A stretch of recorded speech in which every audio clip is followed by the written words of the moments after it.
मित्रांनो, आज आपण 6व्या एडिशनमधून 2024 पर्यंत 2011 ते 24 पर्यंतचे लोकसेवा पब्लिकेशनचे 21,000+ प्रश्नसंचामधून इकॉनॉमिक्सचं सार्वजनिक वित्त सगळ्यात इम्पॉर्टंट टॉपिक आहे बघायला जाणार तर सगळ्यात जास्त प्रश्न यावर येतात आणि MPSC ग्रुप बी साठी पण खूप इम्पॉर्टंट आहे. तर आपण यावरचे प्रश्न सॉल्व करणार आहोत आज. तर बघा, पहिला प्रश्न आहे 2024ला आलेला राज्यसेवा मुख्यला.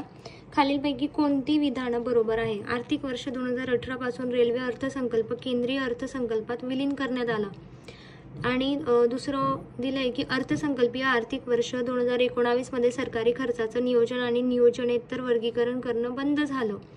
आता आर्थिक वर्ष 2018 मध्ये कोणी बघायला गेलं नव्हतं, पण हा राज्यसेवेचा पेपर आहे तर त्यांना माहिती असेल की हे पण माहीत असायला पाहिजे. तर इथं फक्त बरोबर आहे, कारण अर्थसंकल्पीय आर्थिक वर्ष हे 2018 मध्येच सरकारी खर्चाचं नियोजन आणि नियोजनेतर वर्गीकरण बंद झालं. आधी 30 फेब्रुवारीमध्ये होतं, तर आता 1 फेब्रुवारीला आपलं हे अर्थसंकल्पीय आर्थिक वर्ष आपण घेतो. 1 फेब्रुवारीला मांडतो आपण अर्थसंकल्प. आणि रेल्वेचा मांडण्याची पद्धत पण यामध्ये सांगितली होती, रेल्वेचा अर्थसंकल्प मांडण्याची पद्धत. त्यानंतर खालीलपैकी कोणते गुणवस्तूचे उदाहरण आहे? आता ज्यांच्याकडे हे बुक असेल त्यांनी त्यांच्या समोर हे पुस्तक ठेवा, हा व्हिडिओ चालू राहू द्या, काही मेन गोष्टी ते ॲड करत चला. आणि जे जुने विद्यार्थी आहे त्यांनी थेरी वाचा, त्यानंतर हे PYQ पण करा, जास्तीत जास्त याची रिव्हिजन करा. आणि सरांचं कंबाईन ॲनालिसिस बुक असेल तर त्यामधून पण अभ्यास करा. म्हणजे कंबाईन ॲनालिसिस बुक आणि हे थेरी तर आता सगळेजण वाचतात, पण हे दोघी पुस्तकं खूप इम्पॉर्टंट आहे.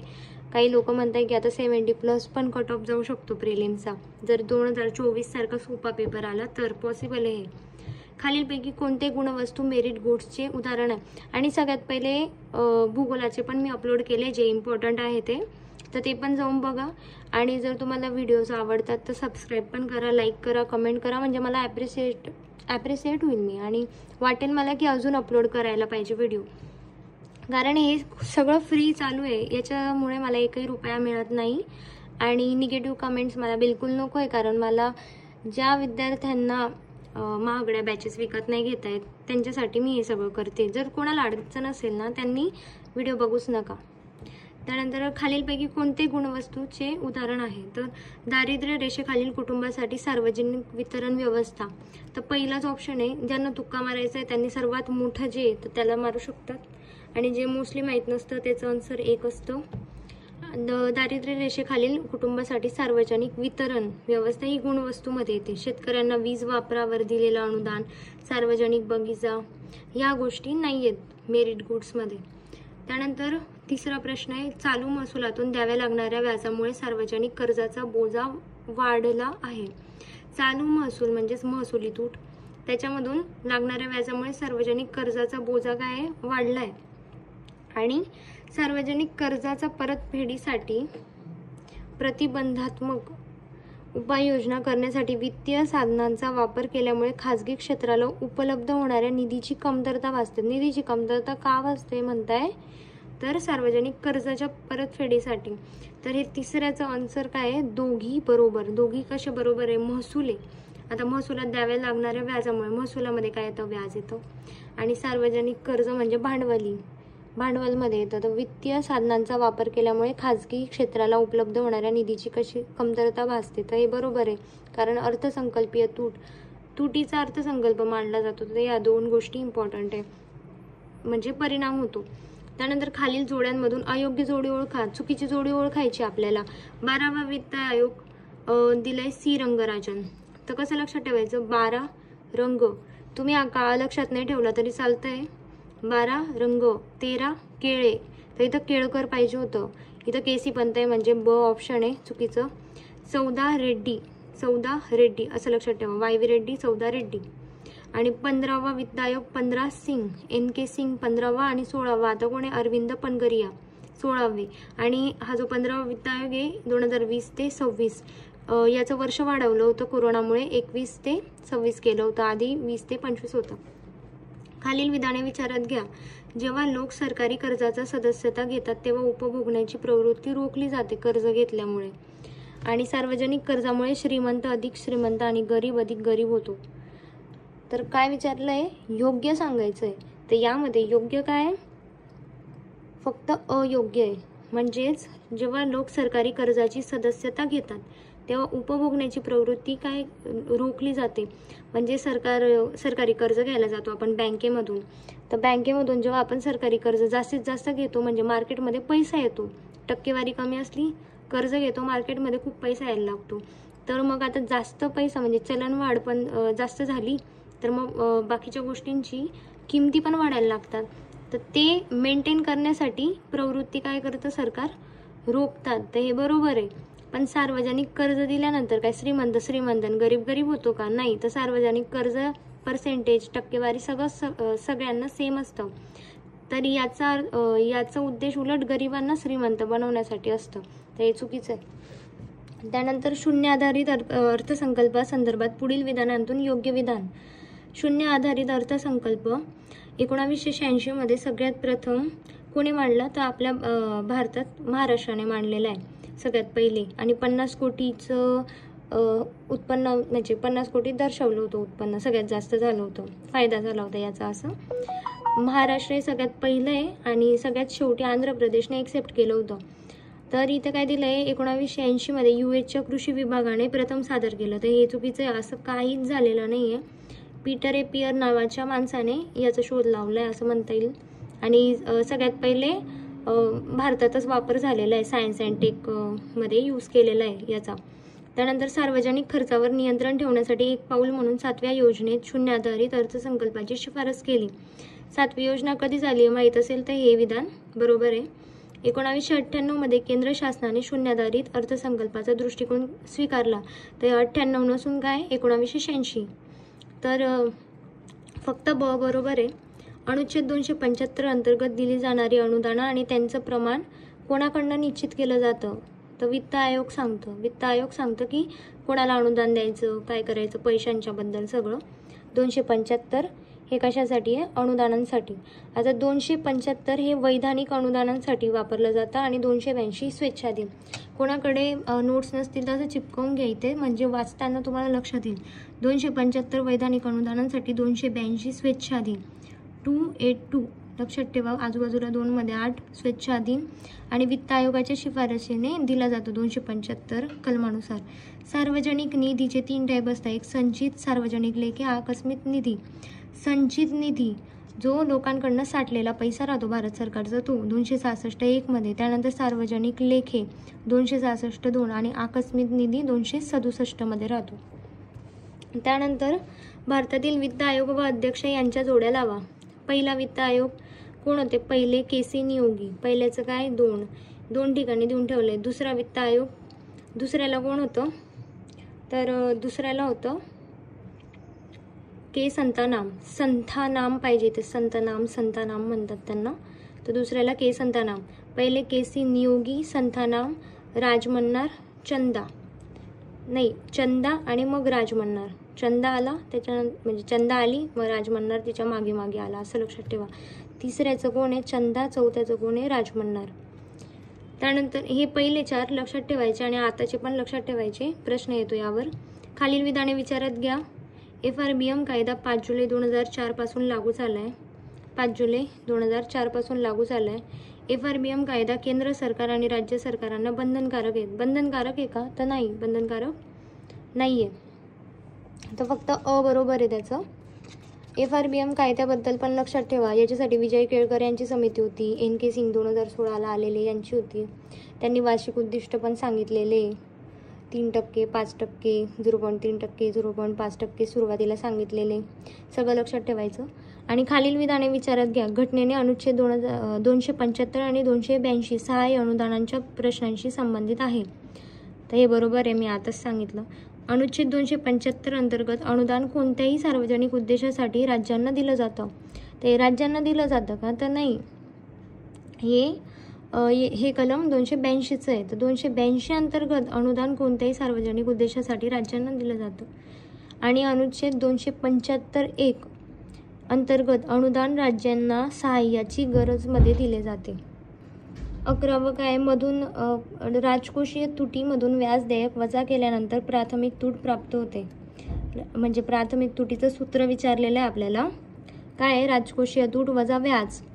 कोणाकोणाला कन्फ्युजन राहतं, महसुली तूट पण वाटू शकतं. तर महसुली तुटीमधून अनुदानं वजा करायची, तर तेव्हा काय ते प्रभावी महसुली तूट. महसुली तूटमधून अनुदानं वजा केली तर प्रभावी महसुली तूट येते. अर्थसंकल्पीय तूट म्हणजे एकूण जमा वजा एकूण खर्च, टोटल धरायचं यामध्ये. त्यानंतर मौद्रिक तूट एक RBIची पण असते, त्यानंतर RBIची तूट असते ती मौद्रिक तूट. आणि एक राजकोषीय तूट म्हणजे काय, कर्ज. जे पण आपण कर्ज घेतो ना त्याच्यामधून म्हणजे राजकोषीय तूट म्हणजे कर्ज. तर कर्जाची व्याख्या याच्यात सांगितली जाते. आणि याचंच एक टाईप आहे प्राथमिक तूट, ज्यामधून आपण कर्जामधून जर व्याज वजा केलं तर आपल्याला काय मिळतं, प्राथमिक तूट मिळते. लक्षात ठेवायचं. त्यानंतर 12वा प्रश्न आहे, कोणत्या वित्त आयोगाने अशी शिफारस केली होती की 2011च्या जनगणनेच्या लोकसंख्येनुसार राज्यांना अनुदान द्यावं. तर कोणत्या वित्त आयोगाने अशी शिफारस केली आहे, तर 14व्या वित्त आयोगाने अशी शिफारस केली आहे. 14व्या वित्त आयोगापासून राज्यांना पण अनुदान देतात. 15-16मध्ये जर पाहिलं 42% आणि आता 41% गेलेलं आहे. 1% कोणाला देणार आहे तुम्ही मला सांगा कमेंटमध्ये. ठीक आहे. त्यानंतर 15व्या वित्त आयोगाच्या शिफारशीनुसार पुढीलपैकी कोणत्या राज्याचा 2021-22 ते 25-26 या कालावधीत केंद्रीय करांमध्ये सगळ्यात जास्त वाटा आहे. तर नेहमीप्रमाणे लोकसंख्येनुसार सगळ्यात जास्त वाटा उत्तर प्रदेशचा आहे. जर लोकसंख्येनुसार असतं तरी उत्तर प्रदेश आहे. आणि नॉर्मली विचारलं आहे 21 ते 26 या काळात 15व्या वित्त आयोगाने कोणाला दिला, तर UPला. पीकॉक आणि वाईजमन यांनी सांगितलेल्या सार्वजनिक खर्चाच्या वाढीचे अंतिम परिणाम काय आहे, तर त्यांनी काय सांगितलं आहे, पीकॉक आणि वाईजमन यांनी काय सांगितलं, विस्थापन, तपासणी आणि केंद्रीकरण हे 3 परिणाम सांगितले. विस्थापन, तपासणी, केंद्रीकरण. पण सखोल आणि रुंदीकरण परिणाम त्यांनी नाही सांगितला. तर मग अ, क आणि ड त्याचं आन्सर पाहिजे पीकॉक आणि वाईजमनचं. ठीक आहे. त्यानंतर खालील विधाने विचारात घ्या. अर्थसंकल्प 21-22मध्ये 13 क्षेत्रांसाठी उत्पादन संलग्न प्रोत्साहन योजना चालू केली. PLI योजना 2022-23 पासून 5 वर्षाच्या कालावधीसाठी लागू करण्यात आली. तर यामध्ये हे चुकीचं आहे. 21-22मध्येच होतं 13 क्षेत्रांसाठी उत्पादन संलग्न प्रोत्साहन योजना, हे बरोबर आहे.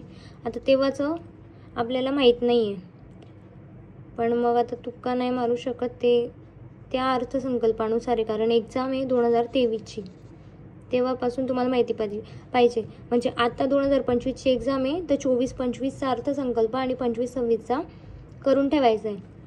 मी लवकरच 25-26चा आणि 24-25चा अर्थसंकल्प आपल्या यूट्यूब चॅनलवर टाकणार. खालीलपैकी कोणती साधने खरेतर उत्पन्नाची साधने आहेत. तर हा जो प्रश्न आहे हा खूप किचकट आहे. कारण खरेतर उत्पन्नाची साधनं कशात येतात, तर महसुली उत्पन्नामध्ये कर आणि खरेतर टाईप पडतं. करमध्ये आपण शिकलोय GST वगैरे, SGST, CGST येतं. खरेतरमध्ये काय येतं, देणगी, शुल्क ते येतं.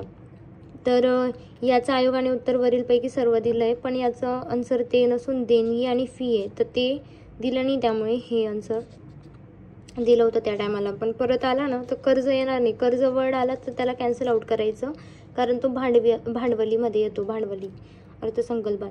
त्यानंतर शून्यधारित अर्थसंकल्पाचा वापर महाराष्ट्रामध्ये कधी करण्यात आला, तर आपल्याला माहिती आहे 1986मध्ये.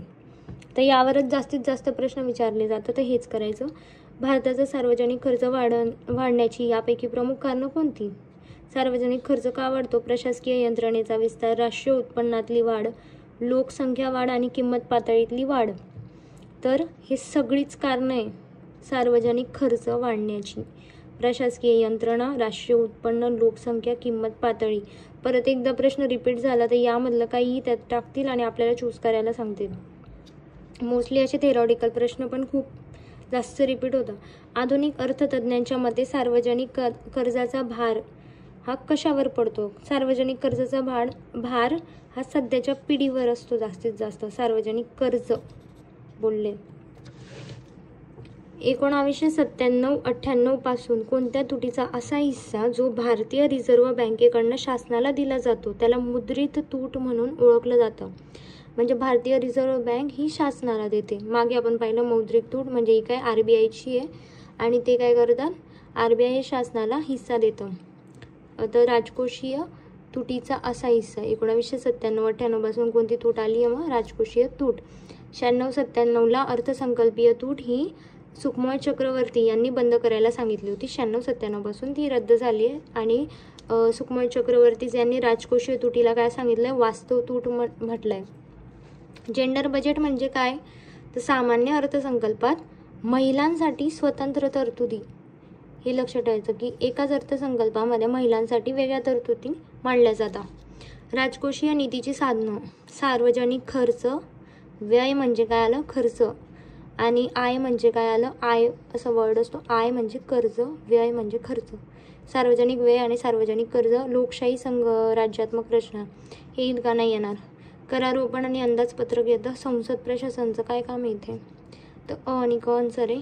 आपल्याला विचारला आहे कंबाईनला, सगळ्यात सोपा प्रश्न. 2023-24च्या अर्थसंकल्पात खालीलपैकी कोणते प्राधान्यक्रम आहेत. 23-24च्या अर्थसंकल्पात प्राधान्यक्रम कोणाला दिला. आता काय विचारतील की 25-26मध्ये कोणाला प्राधान्यक्रम दिला आहे, तर युवा, त्यानंतर महिला, शेतकरी या लोकांना प्राधान्यक्रम मिळाला आहे. आताच लक्षात ठेवा, हे लक्षात नाही ठेवलं तरी चालेल, म्हणजे याला कॅन्सल आउट केलं तरी चालेल. तर याचा आन्सर आहे सगळंच. हरितवाढ, आर्थिक क्षेत्र, सर्वसमावेशक विकास, युवा शक्ती, त्या टायमाला हे घेतलं होतं. आत्ताच करून ठेवा तुम्ही. बघा कंबाईनला विचारलंय, अर्थसंकल्पावर जास्त प्रश्न असतात. वित्तीय जबाबदारी आणि अंदाजपत्रक व्यवस्थापन कायदा, म्हणजे आता अर्थसंकल्पावर प्रश्न आला होता की मखाना बोर्ड कुठे येतं, बिहारमध्ये एका एक्झाममध्ये आला होता सरळ सेवेच्या. त्यानंतर 24वा प्रश्न, वित्तीय जबाबदारी आणि अंदाजपत्रक व्यवस्थापन कायदा म्हणजेच FRBM 2003 असे नमूद करतो की केंद्र सरकारने 8-9 पर्यंत महसुली तूट दूर करण्यासाठी योग्य उपाययोजना करणे आवश्यक आहे. इथे इझिली दिसतंय आपल्याला ऑप्शन, त्यांनी कन्फ्यूज करण्यासाठी टाकला नाही आहे की 9, 10, 7, 8, डायरेक्ट 8, 9 दिसतोय वेगळा. रचनात्मक सुधारणा म्हणजे दीर्घकालीन उपाय. अर्थव्यवस्थेच्या पुरवठ्याच्या बाजूत सुधारणा. आर्थिक वाढीतल्या अडथळे दूर करणं, आर्थिक वाढ होते त्यातले अडथळे दूर करायचे. अर्थव्यवस्थेच्या पुरवठ्यामध्ये सुधारणा करायची आहे. त्यानंतर लॉंग टर्मसाठी उपाय, हे खूप जणांना वाटू शकतं पण याचं आन्सर काय, वरील सर्व. त्यानंतर खालील अर्थशास्त्रज्ञ आणि त्यांची सार्वजनिक खर्चाची संकल्पना देण्यात आलेल्या आहेत, योग्य जोड्या जुळवा. आता अर्थशास्त्रज्ञांनी काय काय सांगितलं हे लक्षात ठेवायचं आहे. तर प्रोफेसर ॲडम्सने काय सांगितलं की विकासातील कार्यावर खर्च आणि संरक्षणाचा खर्च सांगितलेला आहे. डाल्टन काय बोलला आहे, अनुदान आणि क्रय मूल्याबद्दल कोणी बोललं असेल तर डाल्टन. ॲडम्स विकासातला खर्च आणि संरक्षणातला खर्च, तर बचं काय येईल, 1 एकाच ठिकाणी आहे आणि डचं 3. मग रॉबिन्स काय बोलला आहे, रॉबिन्सन उत्पादक खर्च आणि अनुत्पादक खर्च. त्यानंतर हिकस काय बोलला आहे, प्रशासनाचा खर्च आणि सामाजिक. प्रशासनाबद्दल कोणी बोललं आहे तर हिकस. आणि उत्पादनाचा खर्च आणि अनुत्पादक खर्च कोण बोललं आहे तर रॉबिन्सन. ॲडम्स काय बोलला आहे, विकासाच्या कार्यावरचा. कोण कसला खर्च बोलले ते लक्षात ठेवायचं. हिकस प्रशासनाचं बोललं आहे, डाल्टन अनुदानाचं, रॉबिन्सन उत्पादक, ॲडम्स विकास. हे पाठच करायचं. भारत सरकारच्या 2020-21च्या अर्थसंकल्पामध्ये परत आता जुना प्रश्न आला आहे, मी हा घेणार नाही. याचा आन्सर आहे 2, फक्त ब विधान बरोबर. तर प्रश्न कसा येऊ शकतो आपण हे बघत आहे. सामाजिक सेवा क्षेत्रावरील खर्चाचा महसुली खर्चातला वाटा सर्वाधिक आहे त्या टायमामध्ये अर्थसंकल्पामध्ये. आर्थिक सेवावरील खर्चाचा भांडवली खर्चातील वाटा सर्वाधिक आहे. तर आता आपल्याला किती वाटा झाला आहे काय तर ते लक्षात ठेवायचं आहे. मी पुढे दिले त्याबद्दल. भारतातील लिंगाधारित अर्थसंकल्पाची स्थिती या संदर्भात पुढील विधाने विचारात घ्या. लिंगाधारित अर्थसंकल्प म्हणजे जेंडर बजेटबद्दल सांगितलं आहे. तर यामध्ये 2001च्या आर्थिक सर्वेक्षणामध्ये भारतात लिंगाधारित अर्थसंकल्पाची गरज असल्याचा विशेष संदर्भ देण्यात आला होता. कधी 2001 मध्ये. लिंगाधारित अर्थसंकल्प आणि आर्थिक वर्गीकरण या संदर्भात सामान्य दृष्टिकोन सूचित करण्यासाठी डॉक्टर अशोक लहरी जेंडर बजेटसाठी यांच्या अध्यक्षतेखाली समिती होती. हे तर 100% बरोबर आहे. भारतात अद्यापही लिंगाधारित अर्थसंकल्पाची प्रक्रिया सुरू करण्यात. आता एवढं सांगून दिलं आहे की गरज आहे, यांच्यासाठी समिती आहे, तर हे का नाही बोलतील बरं, आहे ना जेंडर बजेट. तर म्हणजे चुकीचं आहे. म्हणजे लॉजिकली पण सॉल्व करू शकतो जर थेरॉटिकल नॉलेज असेल तर. त्यानंतर बाह्य सार्वजनिक कर्जाच्या बाबतीत उच्च कर्ज परतफेड बचत प्रमाणाच्या अन्वयार्थ कसा होतो? अंतर्गत भांडवल निर्मितीमध्ये घट होते. त्यानंतर अंतर्गत भांडवल निर्मितीमध्ये वाढ होते का? निर्यात उत्पन्नाची घट वाढ. तर त्यांनी काय दिले? बाह्य सार्वजनिक कर्ज वडाला म्हणजे भांडवल वड शोधायचा आणि काय दिले? उच्च कर्ज परतफेड बचत प्रमाणाच्या अन्वयार्थ अंतर्गत भांडवल निर्मितीमध्ये काय होतो? मग घट होतो. भांडवल निर्मितीमध्ये काय होतं? घट होतो. बाह्य सार्वजनिक कर्ज बोललंय त्यांनी, अंतर्गत सार्वजनिक कर्ज बोललं का नाही? तर काय होईल? घट होईल. कारण बाह्य भेटते तर अंतर्गत घट होईल. म्हणजे जे आपण कर्ज घेतो अंतर्गत, जसं की देशातल्या लोकांकडनं कर्ज उभारतो. बाह्य म्हणजे बाह्य कर्जाचा मिनिंगच बाह्य मदत, एक प्रकारे मदत असते ती. म्हणजे कमी टक्केवारीत रिटर्न करतो. कोणाकडनं काढतो आपण ती? तर वर्ल्ड बँकमधून घेतो किंवा ADB म्हणून काहीतरी आहे, तर वर्ल्ड बँक लक्षात आहे मला. त्यानंतर राजकोषीय पत्रांची मुदत. राजकोषीय पत्र म्हणजे हुंडे, गव्हर्नमेंट बॉन्ड्स म्हणतात त्याला एक प्रकारे. तर त्यांची मुदत असते 91 दिवस. 91च्या दुप्पट करायचं 182, 182च्या दुप्पट 364. 3 आकडेवारीमध्ये मुदत असते. खालीलपैकी कोणती वर्ष 1949, 50 आणि 2019-20च्या दरम्यान व्यापार शिल्लकीची सकारात्मक होती? सकारात्मक होती म्हणजे निर्यात काय होती? जास्त. व्यापार शिल्लक म्हणजेच काय असतं? निर्यात जास्त आहे. तर व्यापार चॅप्टरमधला आहे हा प्रश्न. 1972-73मध्ये 104 कोटी होती. 76-77मध्ये 68 कोटी. म्हणजे चीनला आपण सगळ्यात जास्त निर्यात केली होती या टायमाला. 72-73 104, 76-77 68 कोटी. नेहमी काय होतं? आयात जास्त होते, पण या 2 वर्षांमध्ये निर्यात जास्त झाली आहे. तर हे लक्षात ठेवावंच लागेल, पाठच करायचं की 72-73मध्ये 104 कोटी, 76-77मध्ये 68 कोटी. खालीलपैकी कोणत्या समितीची स्थापना वित्तीय जबाबदारी आणि अर्थसंकल्पीय व्यवस्थापन कायदा 2003 हे असं आलं म्हणजे समजून जातं. FRB अंबत्तले कोणाची समिती होती? तर NK सिंग यांची समिती होती. 2016ला आले होते ते. विजय केळकर असतं तर ते पण आन्सर बरोबर असतं. त्यानंतर सार्वजनिक आयव्ययाचा खालीलपैकी कोणता विभाग आहे? आयव्यय म्हणजे खर्च आणि कर्ज. कर्ज उत्पन्न विभाग विचारले त्यांनी. स्वास्थ्य येईल का? तर नाही येणार, हे नाही येणार. अबक आन्सर आहे. त्यानंतर राज्य सरकारच्या भांडवली प्राप्तीत कशाचा समावेश असतो? बाजारी कर्ज. भांडवल म्हणजे कर्ज येईल. केंद्र सरकारकडनं उचल घेतो, बरोबर आहे. राज्य सरकारचं विचारलेलं आहे, तर केंद्राकडनं कर्ज घेतो. त्यानंतर लोकांची अल्पबचत व भविष्य निर्वाह निधी. लोकांकडनं पण आपण घेतो. अल्पबचत, भविष्य निर्वाह निधी यांचं योगदान असतं भांडवलामध्ये. केंद्र सरकारकडनं GSTचा वाटा. GST वाटा म्हणजे कर आलं, तर कर कशात येतं? महसुली उत्पन्नामध्ये, तर ते नाही येणार. अबक आन्सर येईल. कोणत्याही शासनाच्या सार्वजनिक खर्चाची प्रवृत्ती पुढील प्रमाणे कशी असते? तर वाढती असते. खर्च जास्तीत जास्त वाढवला जातो, म्हणजे योजनांमध्ये वाढवला जातो. कारण आपला भारत कसा आहे? अविकसनशील देश आहे. इनडायरेक्टली तो काय? गरीब देश आहे. त्यामुळे खर्च काय करतात? वाढवतात. सार्वजनिक कर्जाचा परिणाम खालील बाबींवर होतो. कर्ज बोलले कशावर होतो? मग सार्वजनिक कर्जाचा परिणाम किंमत, करवाढ, उत्पन्न व संपत्ती वाटण आणि विकास, तर सगळ्याच बाबींवर होतो. तर सगळंच येईल. खालीलपैकी कोणत्या राज्याला 18-19मध्ये सर्वाधिक महसूल 90,140 कोटी इतका SGST मधून मिळाला? तर महाराष्ट्र याचा आन्सर आहे.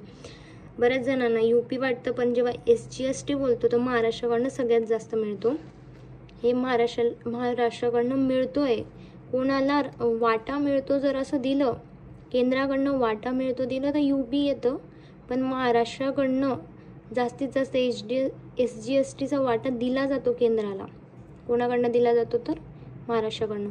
राजकोषीय तूट म्हणजे काय? आता परत आलाय कर्ज यायला पाहिजे. कर्ज आलंय तर म्हणजे फक्त ब तर नाही येणार. महसुली प्राप्ती, भांडवली प्राप्ती मधून एकूण खर्च पण वजा केला जातो, हे पण एक आहे. आणि अंदाजपत्रकीय तूट प्लस कर्ज आणि इतर देयता हे ॲड केलं जातं. तर याचा आन्सर अ आणि ब आहे. त्यानंतर तुटीचा अर्थभरणा केल्याचा परिणाम म्हणून काय होतं? तुटीचा अर्थभरणा म्हणजेच किंमत पातळीत वाढ. तर तुटीचा अर्थभरणा का करतो आपण? चलनवाढसाठी. अर्थभरणा आपण कशात तरी भरतोय, आपण पैसे देतोय, पैसे भरतोय म्हणजे मार्केटमध्ये पैसे ओततोय म्हणजे काय होते? चलनवाढ होते. किमतींच्या पातळीत सुद्धा वाढ होते, कारण चलनवाढ झाली तर उत्पन्नामध्ये वाढ होते. लोक जास्तीत जास्त वस्तू घ्यायला लागतात, पैसा येतो खिशांमध्ये म्हणजे किंमत पातळीत वाढ होते. त्यानंतर कोणत्या क्षेत्राला 2019-20 मध्ये महाराष्ट्रात सर्वाधिक सबसिडी मिळाली?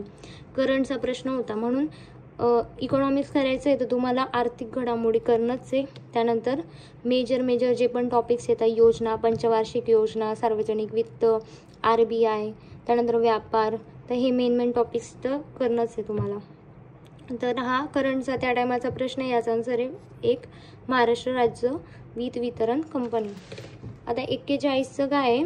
तर केंद्र सरकारची अंदाजपत्रकीय अंदाजानुसार 19-20 मधील एकूण कर्ज देयता आकडेवारीबद्दल प्रश्न आलेला आहे. त्या टायमाला याचं आन्सर 2 दिलं होतं. केळकर कार्यदल समितीने आणि 2024ला पण एक प्रश्न आला होता, त्याच्यात आकडेवारीच त्यांनी बदलवून दिली होती. योजनेमध्ये किती खर्च केला यावर होता. तर अशा आकडेवारीचे प्रश्न पण लक्षात ठेवायचे. केळकर कार्यदल समितीने खालील शिफारशी केल्या तर कोणत्या? प्रामाणिक वजावट पद्धत रद्द केली पाहिजे, बचत आणि व्यापारावरील सवलत रद्द करावी, पॅन क्रमांक आवश्यक करावा, सुधारित मूल्यवृद्धी कर योजना. तर त्यांनी या तिघीबद्दल सांगितलेलं होतं, पण सुधारित मूल्यवृद्धी कर योजना हे बोललेच नाही त्या टायमाला 2022 मध्ये. पण 2024 मध्ये जर विचारलं विजय केळकर यांनी काय सांगितलं, काय शिफारशी केल्या 2024 मध्ये, तर त्यांनी सांगितलं होतं की कराचे जे स्लॅब आहे ते तुम्ही चेंज करा. आणि आता ते चेंज पण झालेले. किती टक्के केलेले तुम्ही मला कमेंट सेक्शनमध्ये सांगा, म्हणजे मला कळेल की तुमचा अभ्यास किती झाला. त्यानंतर खालीलपैकी याचा आन्सर हे खालीलपैकी कोणता खर्च हा गैरविकास खर्च नाही? गैरविकास खर्च विचारलेला आहे, म्हणजे ज्याच्यामधून आपल्याला काहीच नाही भेटत, उत्पन्न येत नाही, असा खर्च नाही म्हटलं आहे. म्हणजे विकासात्मक खर्च विचारलेला आहे. तर वैद्यकीय सुविधा हा विकासात्मक खर्च आहे. गैरखर्च म्हणजे महसुली खर्च. संरक्षणसाठी देतो आपण, पोलिसांना देतो, व्याज देणे म्हणजे त्यांचे पगार भत्ते हे सगळं महसुलात येतं. आणि नाही बोलले म्हणजे विकासात्मक म्हणजे वैद्यकीय सुविधा वाढून विकास होतो. 1987-88 नंतर केंद्र सरकारचे सार्वजनिक खर्चाचे वर्गीकरण 1987-88 एक विकास आणि विकासेतर खर्च यामध्ये वर्गीकरण केलं. म्हणजे योजना आणि गैरयोजना. आता आपण वाचतो ना, त्यामध्ये असं दिलेलं राहतं की योजना आणि गैरयोजना म्हणजे विकास म्हणजे योजना, विकासेतर गैरयोजना असं खर्च. खालीलपैकी सार्वजनिक कर्जाचे मार्ग कोणते? सार्वजनिक कर्जाचे मार्ग आपण बाजार कर्ज घेऊ शकतो, हुंडा पद्धत असते, टेम्पररी उचल असते, कर्ज रोखे असते. तर याचं काही सर्व येतं. कर्ज रोखे घेतो, तात्पुरती उचल, राजकोषीय हुंड्या, बाजार कर्ज. त्यानंतर चलनी नोटा निर्माण पण करतात काही ठिकाणी. त्यानंतर वायू प्रदूषणाच्या वाढत्या समस्येचा सामना करण्यासाठी 21-22च्या अर्थसंकल्पात 10 लाखापेक्षा अधिक लोकसंख्या असलेल्या किती शहरी केंद्रासाठी रुपये 22-17 कोटी प्रदान करण्यात आले? आता तेव्हाचा अर्थसंकल्प आहे, 22चा पेपर आहे, 21-22चं विचारलंय म्हणजे आपला 25चा पेपर आहे, तर 24-25चं माहिती पाहिजे. 26 मध्ये पेपर झाला आपला 2026 मध्ये, आता डेट बदलली, काही होऊ शकतं, तर 25-26चं तर माहितीच पाहिजे. आकडेवारीवर विचारलंय तर असा प्रश्न विचारू शकतात परत एकदा. तर त्या टायमाला याचं आन्सर होतं हे नियंत्रक आणि महालेखापरीक्षक यांना पुरवणी लेखापरीक्षणाचे आदेश देण्याचा अधिकार. आता ग्रुप सी ला आला होता प्रश्न आपल्याला याच्यावर. परीक्षणाचे आदेश देण्याचा अधिकार असून लेखा परीक्षण अहवाल प्राप्त झाल्यापासून किती परीक्षण अहवाल ते टिप्पणी करू, किती दिवस तर 60 दिवसाच्या आत टिप्पणी पाहिजे. त्यानंतर राजकोषीय तूट. आता याबद्दल सांगायला गेलं कॅग नियंत्रण आणि महालेखा परीक्षक याचं कलम माहिती पाहिजे आपल्याला, 148 कलम आहे. आणि कॅग हा केंद्रामध्ये दोघी काम करतो, तपासणीचं आणि लेखणीचं दोघी कामं करतो तो, म्हणजे अकाउंटिंग आणि एक असतं तपासणी, एक चेकिंगचं असतं. ते दोघी केंद्रामध्ये पण राज्यामध्ये डिवाईड करून दिलेलं आहे. राज्यामध्ये त्याच्या जागेवर आता कोण काम करतं तुम्ही सांगा. 1972च्या कायद्याने आलेला आहे तो व्यक्ती, 71-72च्या कायद्याने आलेला आहे. त्यानंतर राजकोषीय तूट आणि वर्षभरातील व्याज भरणा यातील फरकाला काय बोलतात? राजकोषीय तूट आणि व्याज भरणा वर्षभरातला, म्हणजे मागेही हा प्रश्न येऊन गेला. प्राथमिक तूट याचा आन्सर आहे बघा. PYQ रिपीट होताना आपल्याला आताच कळतंय. महाराष्ट्र शासनाने कधीपासून लिंग भाव आधारित अर्थसंकल्प म्हणजे जेंडर बजेट 2013ला मांडला होता सगळ्यात पहिले. Gender budget. अंदाजपत्रिका तूट म्हणजे काय? अंदाजपत्रिका तूट म्हणजे एकूण एकूण जमा वजा एकूण खर्च, प्राप्ती म्हणतो त्यालाच काय बोलतो? जमा बोलतो. तर त्याचा आन्सर आहे 1. केंद्र सरकारच्या भांडवली खर्चामध्ये या बाबींचा समावेश होतो. आता प्राथमिक तूटबद्दल आपण पाहिलं होतं ना पहिले, राजकोषीय वजा व्याज. त्यानंतर आता बघा, केंद्र सरकारच्या भांडवली खर्चात या बाबींचा समावेश होतो. तर कोणकोणत्या बाबींचा समावेश होतो आपल्याला माहिती पाहिजे. तर राज्य सरकारांना कर्ज, आर्थिक विकासासाठी भांडवली खर्च. भांडवली खर्च म्हणजे कसा? शाळा उभारणं, रस्ते बांधणं, जसं आता समृद्धी मार्ग आहे. लॉंग टर्मसाठी म्हणजे भांडवली खर्च एक प्रकारे लॉंग टर्मसाठी लोकांना फायदा होईल, तर ते एक चांगलं काम आहे. भांडवली खर्चात येतं. राज्य सरकारांना कर्ज येतं कारण त्यातनं केंद्राला व्याज पण मिळतं, ते एक चांगली गोष्ट आहे. आणि प्रशासकीय खर्च येईल का? तर नाही येणार. तो कशात जाईल? तो महसुली खर्च आहे. प्रशासकीय खर्च म्हणजे वेतन भत्ते देणं. आणि विदेशी सरकारांना कर्ज देणं. विदेशी सरकारांना कर्ज देणं हे पण दिलंय, तर हे पण बरोबर येईल. आणि जरी हे कळत नसेल तरी ऑप्शन काय 3 दिलेले आहे, म्हणजे कंपल्सरी ड तर आपल्याला घेणंच आहे. क येणार नाही तर ड येईल. केंद्र सरकारच्या महसुली खर्चाशी खालीलपैकी कोणत्या बाबी संबंधित आहे? तर महसुली खर्चाशी कोणत्या बाबी संबंधित आहे? तर चालू कर. चालूचा मिनिंग काय? महसुली. कर्ज सांगितलं, भांडवली आलं म्हणजे कर्ज बोलायचं. भांडवली प्राप्ती येणार नाही महसुलाशी. काय काम? आर्थिक विकास. आर्थिक विकास पण कशात येतो? भांडवलमध्ये येतो. भांडवली खर्चामध्ये आर्थिक विकास आहे, म्हणजेच महसुली खर्च. एकुलता एक चालू कर. त्यानंतर पुढचा प्रश्न, केंद्र सरकारची करेत्तर उत्पन्नाची साधनं कोणकोणती आहेत?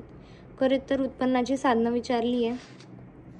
तर काही शासकीय उपक्रमांचा नफा, मालमत्ता कर येतो का त्यामध्ये? मालमत्ता कर येतो का? राजकोषीय सेवा, सर्वसाधारण सेवा. काय विचारलेलं आहे? केंद्र सरकारची उत्पन्नाची साधनं विचारली. उत्पन्न मिळतं, शासकीय उपक्रमांनी नफा मिळतो. नफा म्हणजेच उत्पन्न. राजकोषीय सेवा म्हणजे कर्ज. उत्पन्न भांडवलमध्ये येतं. मालमत्ता कर नाही येणार कारण इथं काय दिलं? कर भरणा. कर भरणं आहे तर ते तर येणार नाही कारण ते महसुलात येतं. सर्वसाधारण सेवा येईल. अ क ड आन्सर येईल त्याचं. ठीक आहे. त्यानंतर सरकारचे अल्पकालीन निधी गोळा करण्याचे प्रमुख साधन. अल्पकालीन म्हणजेच मागे पाहिलं सरकारी हुंड्या म्हणजेच गव्हर्नमेंट बॉन्ड्स. 81 त्याचे डबल करायचे, तर त्याचे डबल करते जे आपण लगेच रिवाईज करून घेऊ. 91 दिवस हे लक्षात ठेवा, कन्फ्यूज होऊ शकतं. म्हणजेच हुंड्या म्हणजेच राजकोषीय पत्र एकच येते. 91, 182, 364 दिवस. तर तेच काय? अल्पकालीन निधी गोळा करतो. त्यानंतर भारतातील अन्नधान्य अनुदान यांचा समावेश होतो. तर कशामध्ये होतो? शेतकऱ्यांसाठीचे, उपभोक्त्यांसाठीचं अनुदान. त्यानंतर भारतीय अन्नधान्य महामंडळाची अनुदाने. तर हे सगळे अनुदाने कशात येतात? भारतातल्या अन्नधान्य अनुदानामध्ये.